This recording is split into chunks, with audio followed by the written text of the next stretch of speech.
Hey guys, you may have seen Marty's flight with this EC-1500, and he had a decent landing, too soft. There's no way, and the snow wasn't crunchy or hard or anything anymore, so I mean it really shouldn't have broke.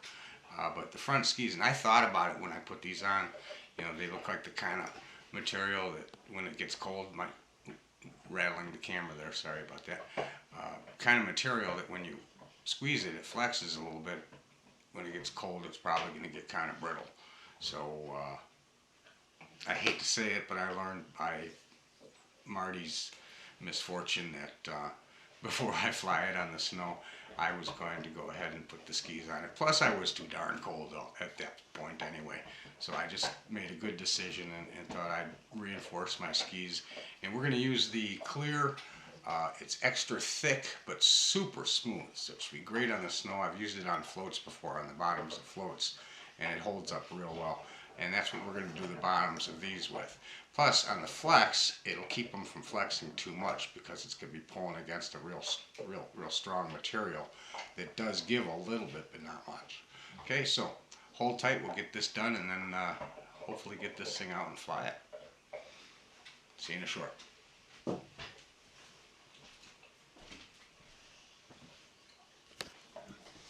Give you a little view of what everything here looks like.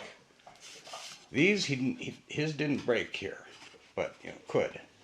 The front ski, big problem there. Should be a little bit more of a lip to it, I think, and definitely a different material that flexes better, because he snapped it right there. As soon as it flexed the first time, right there, it broke.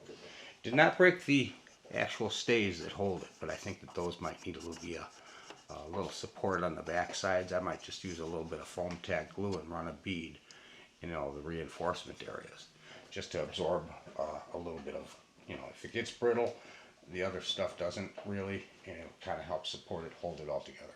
Just a thought, just a theory. All right, hold tight. We're going to do this real quick.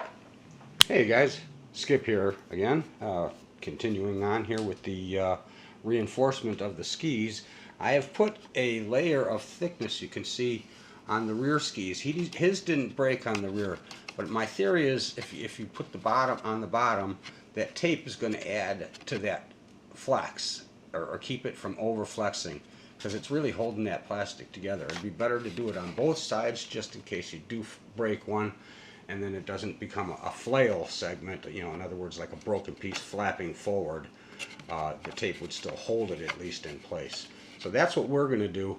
I'm going to show you on the front one what I've done, especially because the front one I think is the biggest problem.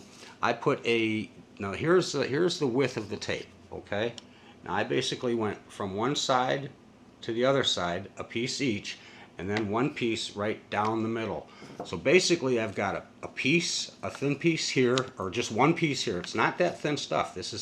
Stuff's actually pretty thick. If you to compare it to something, it's about as thick as that plastic tape that they use on canopies. The good thick stuff that you can pull the canopy off with. If they put it up there for you. But it's like even twice as thick as that. So I've got like 3 layers basically going over the most integral part where this thing flexes, and as a result, it is like really strong on the flex. But I'm still going to take it off of there, and I'm going to put another piece on the other side to keep it from being flail. And these things come off so easy, guys. They just pop right off. And I've got a little string. I was going to use a rubber band because I think that might even be a little bit quicker, easier idea. They recommend the string. I used some monofilament, but yeah, I'm going to put a piece of the Gorilla clear Gorilla repair tape, guys. Clear Gorilla repair tape. It's a little pricey, but it's really strong, really good. Works awesome on wing edges. You can wrap it into something and it won't damage your wing as hard or as easy. It paints real well, and it's smooth as snot. I mean, it would really add for less wind resistance going over the wing. So anyway, same thing over the snow. This stuff goes great over the snow because I've used it on pontoons.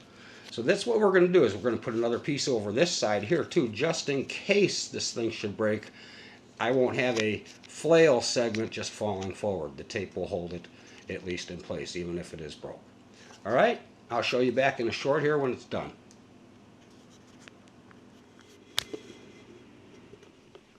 Okay, even better yet, guys, I'll just show you. Now, I left a little leading edge coming off the front of all three of these.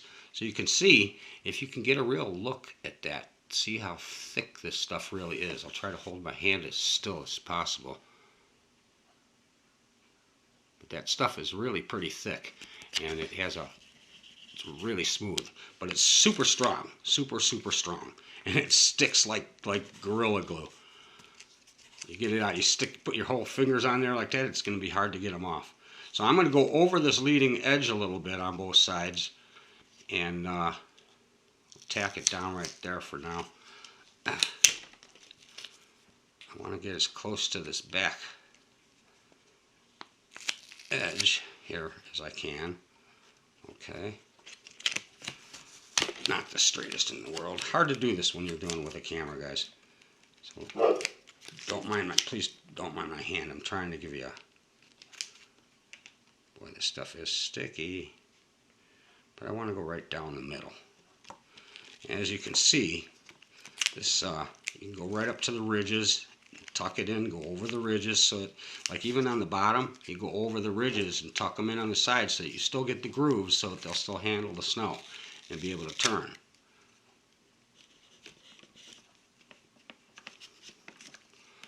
Tuck it in real good there.